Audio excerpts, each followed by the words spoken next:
When Chozo denied them further questions, it apparently also included engaging in the awkward small talk expected to fill the air as they waited on their favorite driver to find their location. It wasn't that big of a deal. Really, the sound of crowds jostling the bridge overhead was just what the day needed when Satoru's own untempered curiosity was threatening to burst with each new question he tacked onto the ever-growing list at the forefront of his mind. Time travelers from the future with a warning of impending doom? Satoru had seen this trope already on the big screen. On the TV too. Back to the Future. The Terminator. He'd lived in a world consumed by powers wielded by sorcerers and cursed spirits alike that consistently broke the perceived laws of reality, and yet, despite being prepared for the eventual moment in which Satoru would experience it firsthand, the novelty had not been lost on him. The whole world is on a fucking countdown to being turned on its head, and we're all stuck at the center of it. Your infinity red, blue, purple won't be enough to stop it if you don't take this seriously. A chill broke out along Satoru's spine just thinking of that boy's, Yuji's, words. Satoru's pulse hasn't accelerated this fast since his intimate brush with death. The tingle of his fingers was mesmerizing when he pressed the tips together, lost in the absolute wonder of what such a warning could imply. The infinity won't be enough to stop it? Whatever it was. Answer pending. One half of the pair of cursed techniques that were so intrinsically tied to Satoru's claim as the strongest to walk the earth and to even dare hint that it wasn't enough was unheard of. He'd dare say impossible if it wasn't for the sheer amount of resolution behind that pair of honeyed eyes that his brother attempted to hide from him. But, as painful as it was to acknowledge that there was a very minuscule possibility of being bested, that did not immediately equate to being overpowered by strength alone. Clearly, there was some sort of underhanded work at play. An attack on his mind, perhaps? Satoru was determined to get as many of the juicy details out of the two brothers as he could when Chozo was done outperforming a mother hen around his apparent future student. Out of all the things Satoru heard so far, being referred to as a teacher, specifically, Yuji's teacher, had to be the most shocking when reviewing the contents of their little talk. He'd always suspected the ability to manipulate time and traverse through it had to either exist or very well could exist if he put his mind to it, but him turning to a life of education? The thought never skipped across his mind. Stifling his manic grin, Satoru looked up from his thoughts to observe the two brothers from the spot in the sun he and Suguru remained in to keep a general eye out for any suspicious activity and signs of their underclassman's car. The time-traveling pair had moved away from the pillar the younger had been leaning against to the curb. Both were now resting on the ground with loosely crossed legs and the plastic bag of goods Chozo had bought from earlier placed between them.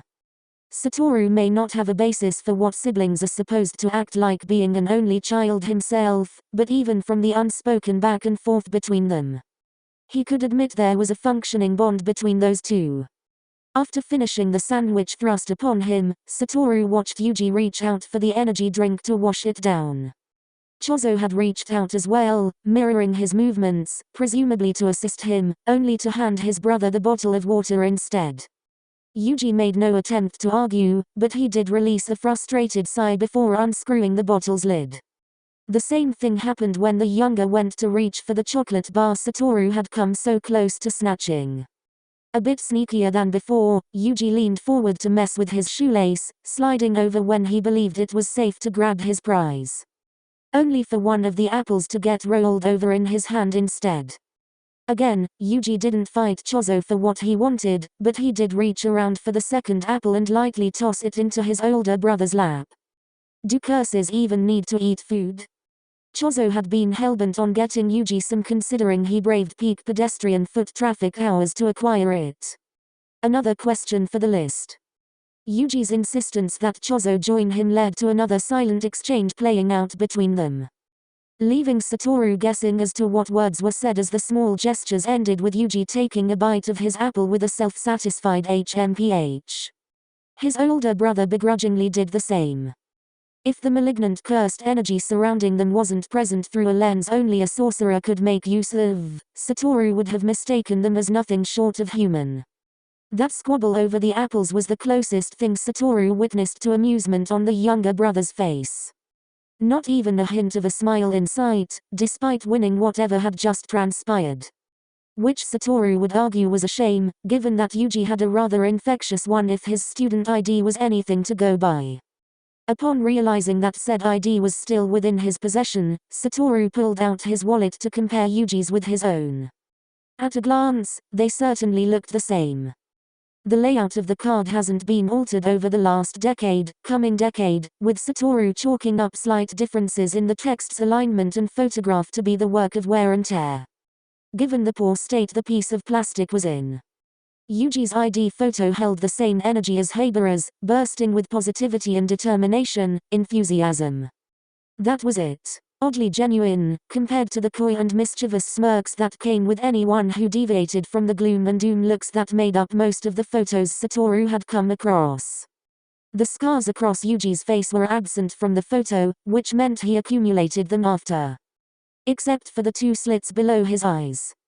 Satoru couldn't tell if they were birthmarks or tattoos, avoiding the thought of considering them scars as the symmetry indicated a purposeful reason for them being there. Maybe that had something to do with his cursed technique. Besides the aforementioned issue date he'd mentioned aloud earlier, the only thing he found suspect on Yuji's identification card was the empty slot where his sorcerer grade should be. The strength and ability of new students are graded upon entry, either through an entrance exam prior to enrollment or through an assessment upon arrival. Satoru chose to assume that a fair amount of time had passed between the time the photo was taken and Yuji's current state, so the blank space made little sense. If Yuji was accepted as a sorcerer.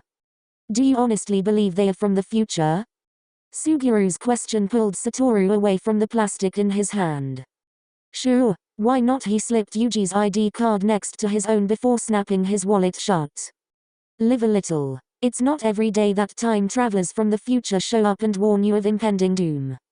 But the future? Really? The eyebrow free from Sugiru's bangs raised along with his disbelief. You said it yourself. He could just be a very talented stalker. I did say that, but, Satoru mused, keeping their conversation out of earshot of the 2 brothers. If I was being stalked, especially last year during the whole, don't you think I would have picked up on their cursed energy by now? Yes, you would. But that doesn't mean that time travel is the only alternative. Satoru sauntered over to the tree a couple of meters from their spot, with Suguru trailing behind him. Refuge from the sun was found under its densely packed branches. In contrast to Satoru's immediate desire to flop against the tree's base, Suguru remained vigilant on his feet. Then you explain why Yuji knew how easily I spoil movie endings. I don't even do it on purpose, most of the time. That's not, and again with Yuji. You've already resigned to acting so familiar with it. His friend's insistence on calling the pair before them was beginning to grate on Satoru's nerves. He couldn't point to why Sugiru's words struck such a chord with him, but it felt wrong hearing Suguru speak that way. Their curses. At least pretend to acknowledge that. Jealous that I'm being buddy-buddy with someone else. The tease was meant to alleviate the tension Satoru felt, but his mouth kept running to hammer in how he viewed their future visitor. He's my student. I'll call him whatever I want. Of course you will. Bitterness laced Sugiru's voice. Its presence wasn't new to Satoru. He couldn't truly say when he picked up the added bite to Sugiru's words. But he'd gotten too used to hearing it alongside the perpetual exhaustion that had wrapped and tangled itself around his friend. Satoru wanted to blame the job they shared. One mission after another with little time to rest in between. Let alone cross paths in hopes of the slightest chance both of them would have the time to sit down and catch up after weeks turned into months of radio silence. Today was the first day in a long line of quiet, uneventful days that Satoru had been able to indulge in the free time he'd been oh so generously given to spend it with his friend to screw around and do whatever they pleased. Attending the festival season was just that. Just something to combat all this accumulated stress and yank the stick that had been shoved up Sugiru's ass. Anything to go back to how it used to be. If only for just a few hours. Apparently, fate, or rather, the total disregard for it, had other plans. If it means anything, which I am 100% sure it does. When I suggested we wander around Shibuya until we find something interesting to check out, I was hoping to try some festival food, show off some dance moves, get our ears blasted out by music. Not. Satoru waved both hands in the air, gesturing to the scene before them. This. With his focus on one of his dominated curses circling overhead which acted as both beacon and lookout for their little group, Suguru hummed. The one-eyed bird gave a guttural screech, meaning nothing of importance if his friend's non-reaction was anything to go by. I believe you. Good. I'm glad we're on the same page. We don't want people to think I'm going out of my way to find cases on my day off. They might think I actually like working. And we can't have that. Imagine what an assumption like that would do to that stellar reputation of yours. Exactly. Satoru waved a finger in Suguru's direction, forcing his friend's eyes on him again. See, you're the only one who gets it. A repressed cough, no. A chuckle, rose from Suguru's throat. While short and barely audible, but the slight curl at the edges of his friend's lips were all that Satoru needed as proof he'd pulled Suguru out of that stuffy head of his.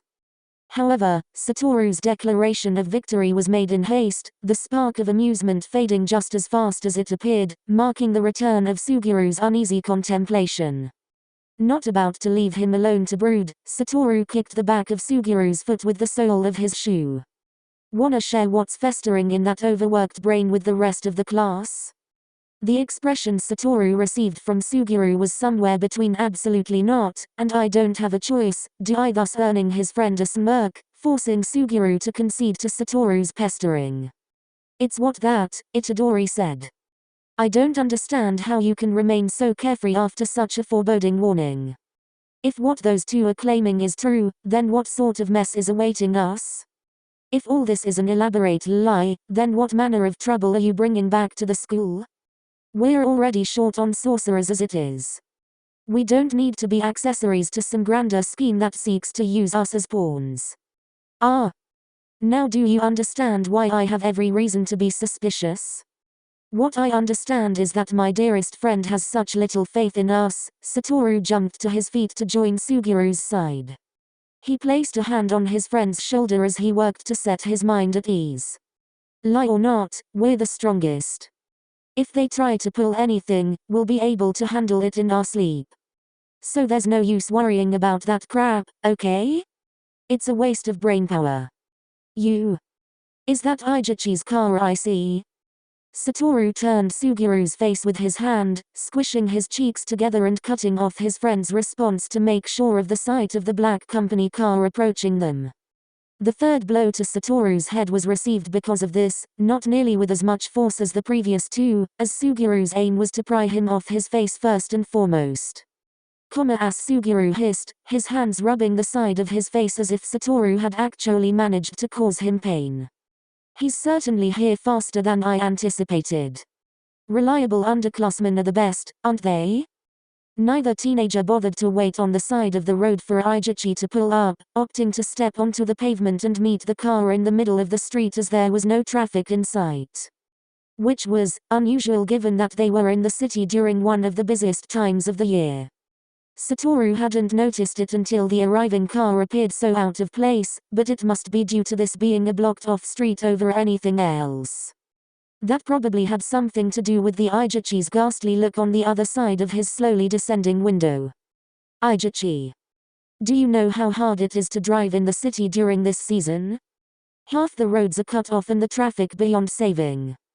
Not to mention the excuse I had to give in order to use the school's car in the first place, the junior whined as he fixed his glasses into place. Looking to Suguru for support in dealing with the superior upperclassman in front of him. And you are a lifesaver for doing so. Now all we need is to collect our new friends. Satoru turned his sights to the bridge, delighted to find Chozo and Yuji had already got on their feet. The new arrival was a distraction neither had taken advantage of to disappear on them. Perfect. Satoru hated to be proved wrong about his judgment calls. Chozo led Yuji toward them, keeping a worried hand out as if his brother were to fall at the slightest shift in the wind. But Yuji paid it no mind. His eyes were on Ijichi, harboring a sense of familiarity that he worked to hide as the pair grew closer. It was to be expected. If Yuji knew future Satoru, he had to know future Aijichi as well.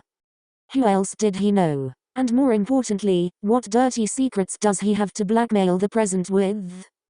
Am I sensing things correctly? The older one feels like a. Yup. Weird, right? Pretty sure he won't bite. He followed his answer with zero elaboration, preferring to delve straight into introductions. Aijichi, this is Chozo and his little bro Yuji.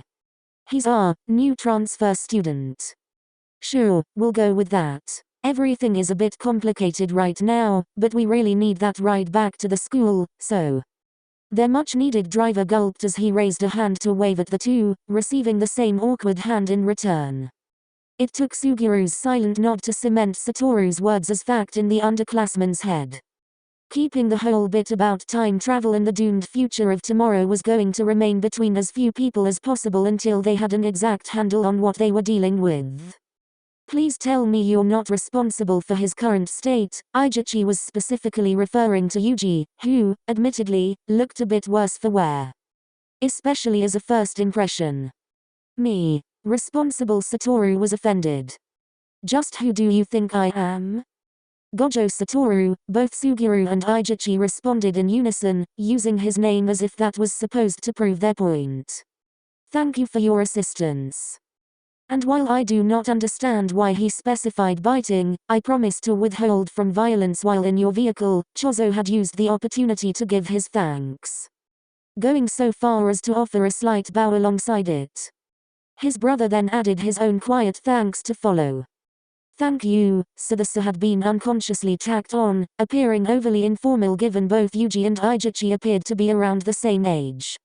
Even if poor Aijichi was already showing hints of wrinkles on his forehead. You're welcome. Cool. Satoru clapped his hands, putting the awkward exchange to rest. Time to get this show on the road. I call shotgun. Much to Satoru's dismay, by the time he moved to claim his prize, Suguru had already opened the front passenger side door and got comfortable. Not an ounce of mercy in sight. I'll move my seat up for you. How considerate, Satoru mocked as he slammed Sugiru's door shut on the way to reaching for his own. The loud cry that followed from the driver's seat suggested he may have put a bit too much force into his arm, but nothing fell off or shattered on impact, so Aijichi must be overreacting.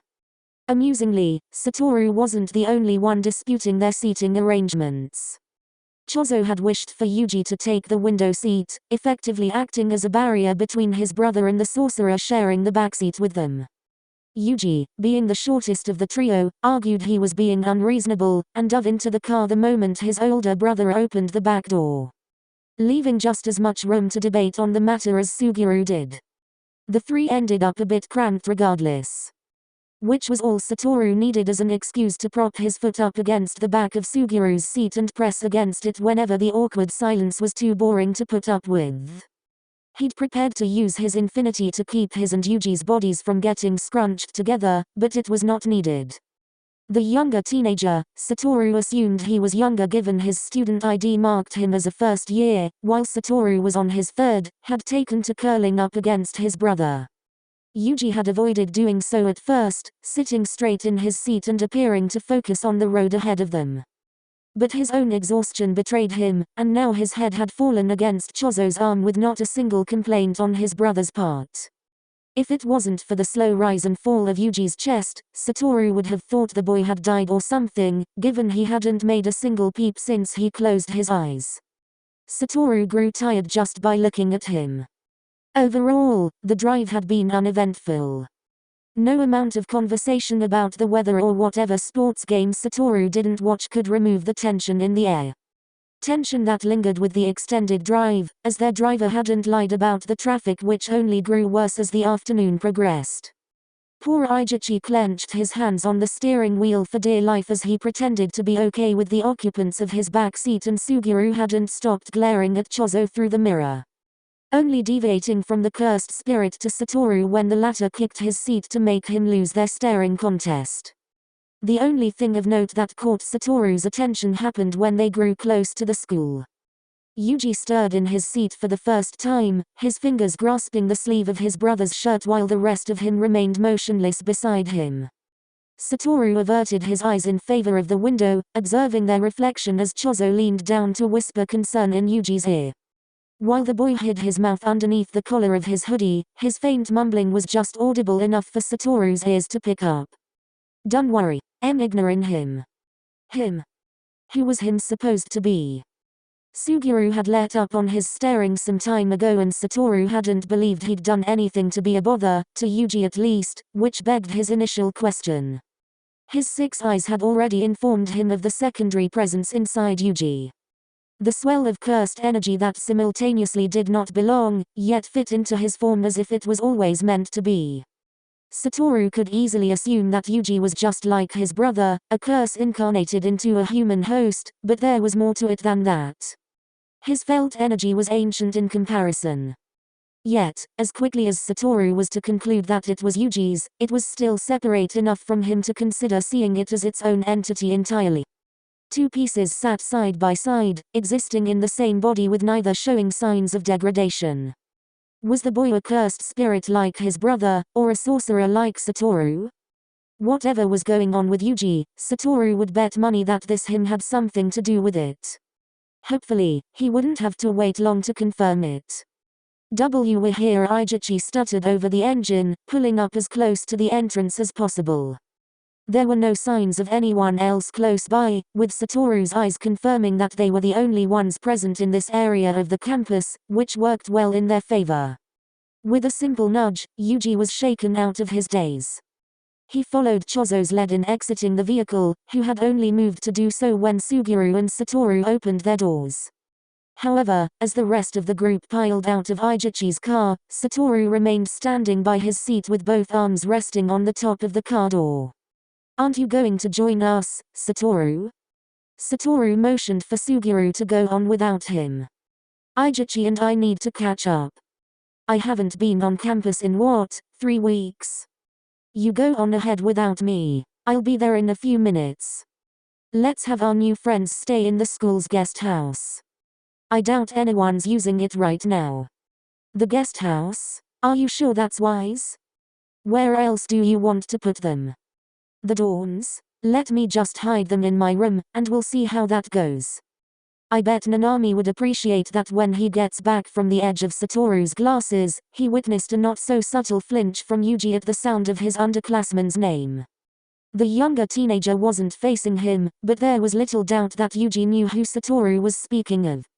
The temptation to change his mind for the sake of seeing what would happen if those two were to meet was hard to ignore, but Suguru responded before Satoru could change his mind. "I see your point. The guest house is farther from the rest of the buildings anyway, which will be useful until we inform Sensei of their arrival." Suguru was careful in choosing his words in front of Ijichi. He then leaned into Satoru's ear to whisper the rest of his concern. "You're putting a lot of faith in them not to act against us while you're not there." "No, I'm putting a lot of faith in you. Now, shoo. Yuji looks like he's on the verge of collapsing." "Then his curse can carry him." His friend pulled away from Satoru and shook his head, taking the lead in guiding the pair through the campus despite the obvious reluctance to do so. Satoru waited until the trio was out of sight before taking Suguru's place in the front passenger seat. Smirking under his glasses at Ijichi tapping his fingers on the wheel in anticipation for whatever his upperclassman was about to ask of him. "I need you to do your favorite senpai one more favor, make it 2, given that the first one isn't all too hard." Okay, Ijichi was hesitant, but he really wasn't in the position to refuse him. 1. Satoru held a finger in the air between them. "Let's keep Yuji and his brother's arrival between us. It's complicated. And you know how rumors spread." With his other hand, Satoru fumbled around in his seat until he could get a hold of his wallet. 2. Naturally, 2 fingers were now on display. "I need to see if you can run a background check on a kid for me. Where he lives, family history, the whole package. His name is Itadori Yuji. Possible relation to our Yuji. If the pair were time travelers from the future, then Yuji's younger self might be worth looking into. Either as additional proof of their claim or to provide further insight into who Satoru was dealing with." I could do that. But, is a name all you have? You're better off, how does the phrase go? Finding a needle in a haystack. Well, if we're talking about me, specifically, we both know that's probably true. Here, I have his birth date. Let's see. Satoru flipped open his wallet and read the date on Yuji's school ID aloud. The 20th of March 2003. Going to assume he was born here in Japan. He'll probably have brown eyes. Don't quite know if the pink hair is dyed just yet. Bah, I'm sure you'll figure this out. You are training to be an assistant, right? Think of this as a learning experience. An opportunity to get some practice in. The thumbs up Satoru gave did not instill the burst of confidence that he had hoped in Ijichi, but he wasn't seeing any visible rejection of his request either. I'll need to write this down. When do you need this information by? The sooner, the better. I will see what I can do. But I can't make any promises. Ijichi reached over him to pull a notebook and pen out from the vehicle's glove compartment, jotting down a few quick notes before coming to an abrupt stop. He then lifted his head to address Satoru one more time before the older teenager could take his leave. Please promise me you won't drag me further into whatever this is after this. I have an exam this week and can't take the added stress. Nope. Satoru waved goodbye as he sprinted Suguru and the others. In a moment of pity, he turned around just before he crossed the Toral gate at the edge of the campus proper to shout one last thing Ijichi's way. I'll be sure to try though. With any luck, he'd hear from Ijichi sometime in the morning. For now, Satoru was faced with the beginnings of evening, which managed to settle in when none of them were looking. While the sun was still high in the sky and the shadows had yet to extend across the entrance path in full. The feeling of his body pushing him to slow down and wrap up his day arrived ahead of schedule. Rather poor timing, given that there was still so much to do, so much to talk about. Before Satoru could even consider retiring for the day. Who was he kidding? With everything going on, there was a snowball's chance in hell that he was going to get even a wink of sleep tonight. Things were far too interesting to waste his precious time sleeping. Smiling at the prospect of answers awaiting him, Satoru skipped along after the trio he's sent ahead until he was greeted by the image of Suguru. Sitting on the guest house entrance steps all by his lonesome. The brothers were inside. Satoru could see their cursed energy clear as day, and with no visible damage to the building or Suguru's clothes, there had been no battle to the death while he was away. No fire. No cracks in the earth or judgment raining from above. Just a quiet building, proving once again that he made the right call. Look at that. You survived. I don't want to hear it. And keep your voice down or the whole point of us sneaking them in here would have been for nothing, Suguru scolded, with not nearly the same energy as Satoru had. Someone's in a bad mood, or would it be considered a worse mood? Satoru twirled around when he reached the steps to join Suguru's side, curious to know what had happened in his absence to set his friend off. What did I miss? You good? I'm good. The dismissal of Satoru's concern lasted only for a few seconds under his stare before Suguru took in a breath and elaborated. Your student passed out again the moment Itadori hit the bed. The other one won't sleep, taking to the younger ones beside instead. They're in the first room on the left. Suguru paused. I don't believe they like me all that much. Itadori is not as good at hiding disdain as the older curse, who at least has the guise of its overprotective nature as an excuse. A total mystery. One that couldn't be in any relation to the way Suguru has been referring to them as it's this entire time. For once, Satoru kept his sarcasm to himself, knowing full well what bothered Suguru about the brothers' attitude towards him was not the obvious way both sides have been interacting, but the potential history they shared. Don't let them get under your skin. You probably gave Yuji shit grades in class, and he's holding it against the cooler young version of you. You think that I'm a teacher in their supposed future as well? Obviously. Why else would I do something so boring? Satoru stretched his arms to let out an exaggerated yawn. It's your fault. You must have infected me with some philosophical bullshit about the importance of education and our duty to pass down knowledge to future generations, blah blah blah. It's our duty as the strongest, Satoru God, you must still give the most insufferable lectures. Suguru rolled his eyes at his friend's low-effort impression of his voice. That theory of yours implies that you actually listen to me in the future. I know. Awful, isn't it? Future me must have lost it in old age. Old age. His friend's face fell into his palm. Satoru, you'd be what, 27? 28? Yup, completely senile. 1 foot already in the grave. You shouldn't joke about that, Suguru cut him off, the heavy weight of his tone ushering the immediate end to the discussion. And Satoru didn't have it in him to object. Moving on. I'm gonna head inside and poke the older brother some more. Do you want to come with or track down Shoko? Suguru looked at him with confusion. Shoko. I thought we were trying to keep this a secret. We are, but it's Shoko. She'll have our heads if we keep it from her. Just saying it aloud prompted Satoru to grab the back of his neck, despite knowing there was no way she could pose a physical threat to him. And she might as well give Yuji a once-over to make sure he isn't dying or something. I thought Itadori was a curse. Curses can heal themselves. That's the thing. He's not a curse. It's possession, but not a full takeover if I'm reading it right. A human possessed by a curse, unlike his brother, who is a curse possessing a human. Which might be why he has all these human needs. Satoru let out a groan as he pushed himself off the steps and back to his feet. This is why I'm gonna go bother Chozo. The least he can do is explain what the two of them are while we let his brother rest up. As impossible as such a featuring sounds, I guess such partial possession would explain why the school would take Itadori in. I have to wonder if Chozo's proclaimed familial loyalty is to Itadori. Or the curse inside. I'll be sure to ask him. Suguru joined Satoru on his feet, brushing away the hints of dirt on his pants. Then I'll go track Shoko down. Let's hope she's not already caught up in something. Some time alone will help me clear my head. Catch us up when we return, will you?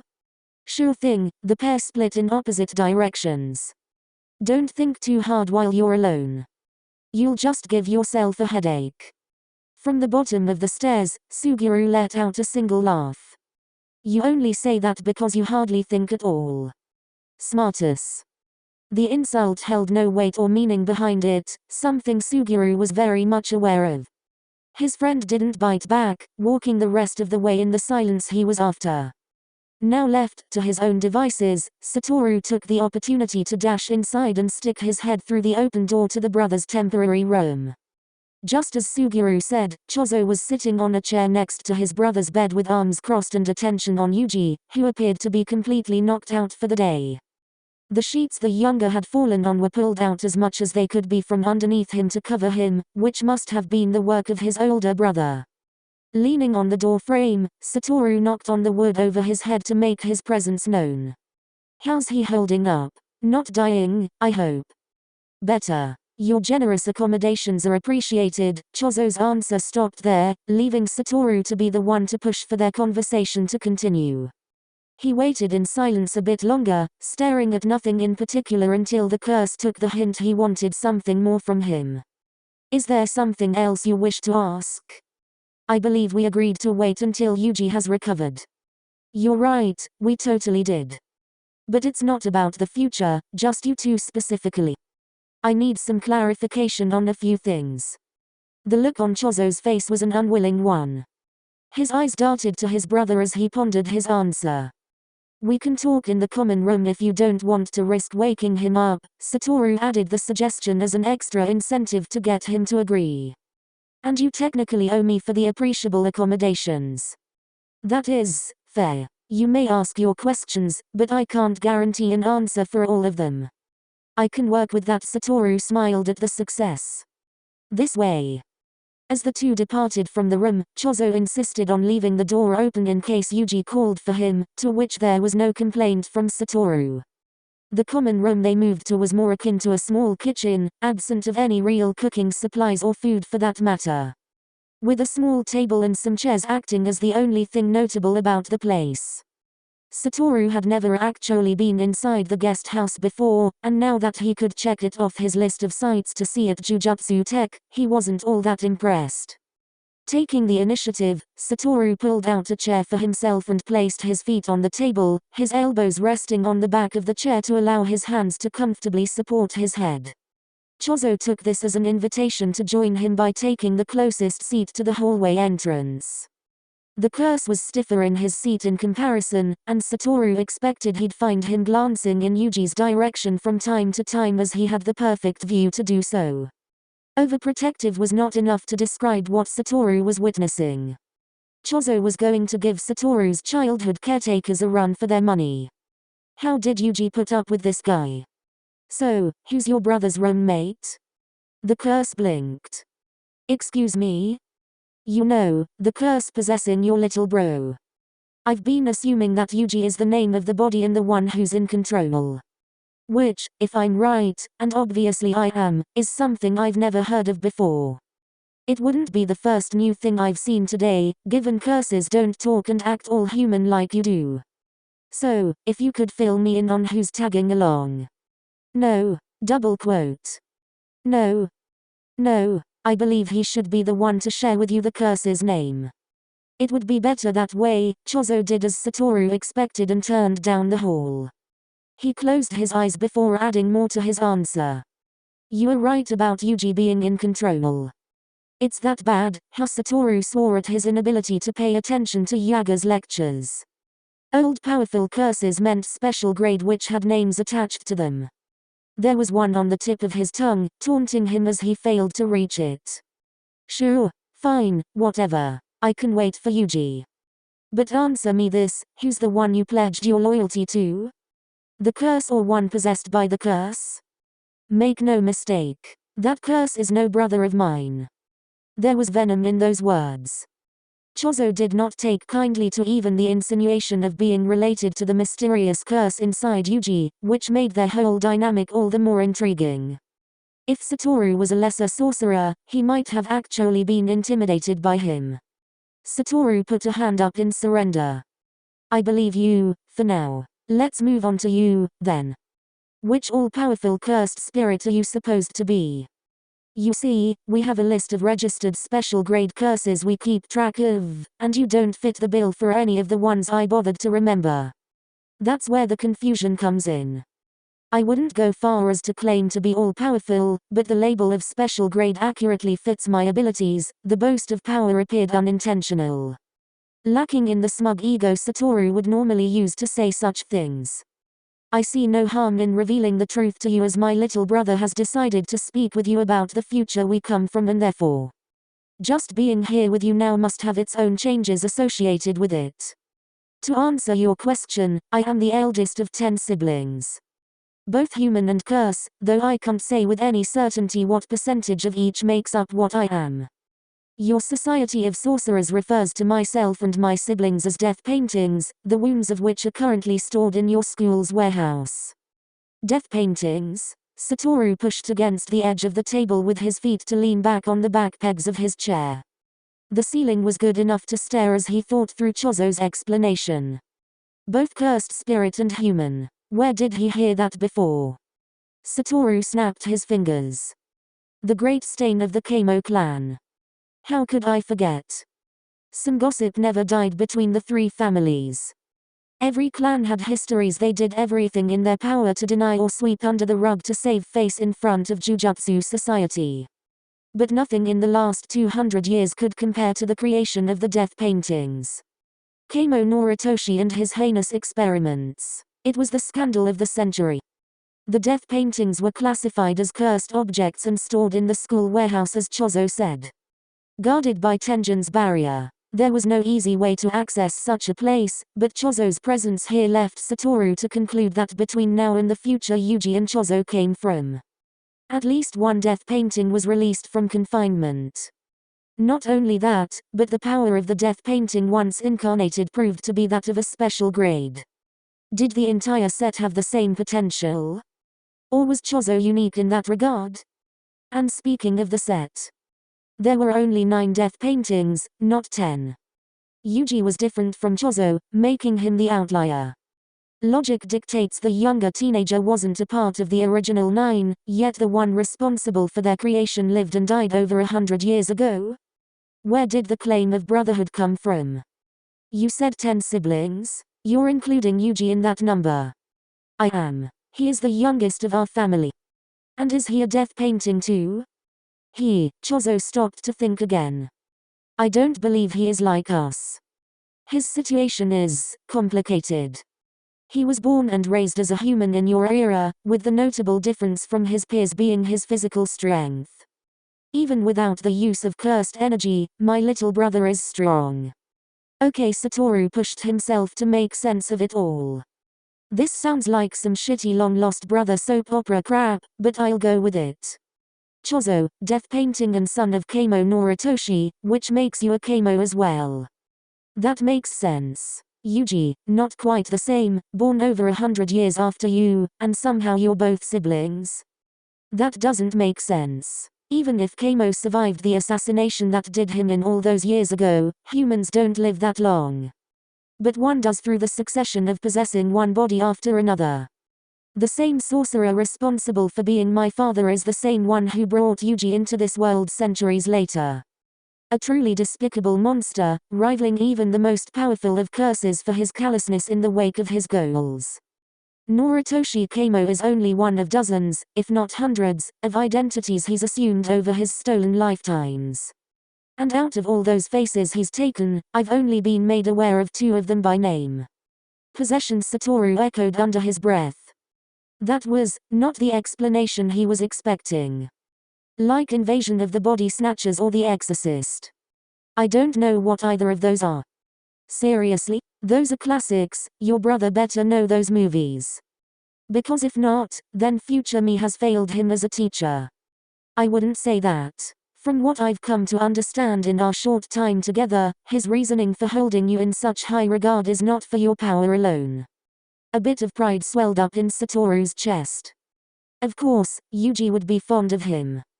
He's the cool teacher who hosts Digimon movie marathons, and since Yuji cared enough to remember his favorite one, they had to get along to some degree. It was almost unsettling to have another person know so much more about him than what Satoru could say in return. Almost. For now, he'll pretend to call it fun.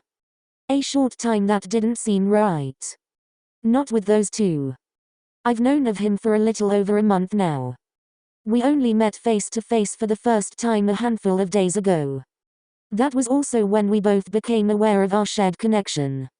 Wow, with how you both act, I could believe you've been doing the overprotective brother shtick his whole life. Chozo lowered his head. If it had been possible, I would have. Now all I can do is make up for lost time and my own failure in not seeing our connection sooner. Was Chozo blaming himself for being locked away? It's not like it was his fault, considering he was never given a chance to live a human life until, presumably, recently. Those were heavy emotions Satoru wasn't prepared to deal with at the moment. Or probably ever. Family was not his strong suit. Back to fake Kamo. Is Yuji's dad the other name you know him by? Is he possessed right now? In our time, Satoru thought back to the request he made to Eijichi, his nerves shaking at the idea of locating some ancient sorcerer he'd be more than happy to get rid of and do the world a favor. I do not know the names of my little brother's parents. Nor if fake Kamo is still in possession of one of their bodies, or if he took another before we met upon my awakening. I will have to ask my little brother what he knows when he's able to join us. A line of visible stitching across the forehead of his victim is what to look for. Fake Kamo was involved with the Chozo's emergence. Also, stitching across the forehead? Was there some type of brain transplant involved? Gross. Kinda cool, but still very gross. So, who is he now then? I mean, in your time. God, this is confusing. The legs of Chozo's chair screeched against the kitchen floor as he stood. The sound drowned out Satoru's voice, the curse, half curse. No longer interested in speaking. I wish to return to my brother's side. Satoru was not satisfied with letting their conversation end there, but Chozo had already left the room. His sudden bid for silence told Satoru more than he wished to reveal, and no. Satoru was alone with his answer. The only reason to refrain from answering his question after all that sharing would be if fake Kamo was someone Satoru must already know. Which was ridiculous. Body snatching? Ancient sorcerers? Really? Now Satoru knew why Suguru was so skeptical. It all sounded like a pile of bullshit. But, not impossible. While Satoru would deny this as he sat alone in that kitchen with nothing more than his rhythmic swaying to keep his thoughts company, for the first time that day. An welcome dread weaseled its way into the teenager's mind. The future sucks. Notes. Hello. Thank you everyone for your comments. There are a few I have yet to respond to, but I promise I have read them and I intend to respond to them as soon as come back from passing out after this post. I have a few fun things I wanted to note about this chapter, so I'll list them here. Writing Satoru's POV was very different from Chozo. He's such a smartass and very inconsiderate, viewing this whole event as some new interesting thing to get involved in than something he should take seriously. Well, until now. Additionally, I wasn't originally keen on Satoru's last line here, but after going through it again, it still fits him quite well. He's downplaying the severity of his revelation even now, and will probably continue to do so until the truth smacks him in the face. I was almost tempted to split this chapter up into two halves to avoid it feeling like a run-on sentence. But I wanted to keep each POV relegated to a single chapter with each new update. I hope it reads okay. Choson Yuji arrived in the past in August, specifically during Japan's Bon Festival season, in which the spirits of ancestors are believed to revisit household altars and follows themes of reunion between family members. I think it ties into the premise of the fic rather nicely. And on a more shallow note, the connection to spirits holds a similar theme to that of Halloween, which was the date the Shibuya incident took place in. Both times a year hold importance which will be explained in due time. Ijichi's inclusion here was a little challenging, but I think I wrote him well. More so, his relationship with Satoru and his poor fate of getting bullied by his senpai. I don't know when he officially switched from going to Jujutsu Tech to be a sorcerer to an assistant, but I don't think it matters all too much. I do headcanon that he is the only one out of Satoru, Suguru and himself to have a driver's license and access to a car though. Suguru probably has a license by now but no car to his name, and Satoru could buy whatever car he wants but has no license. Would you trust this man to drive you anywhere? XD. Overall, I'm pleased with this update. I promised myself I would work on updating my other ongoing fic next, but I do hope to see you all next chapter. Thank you for reading.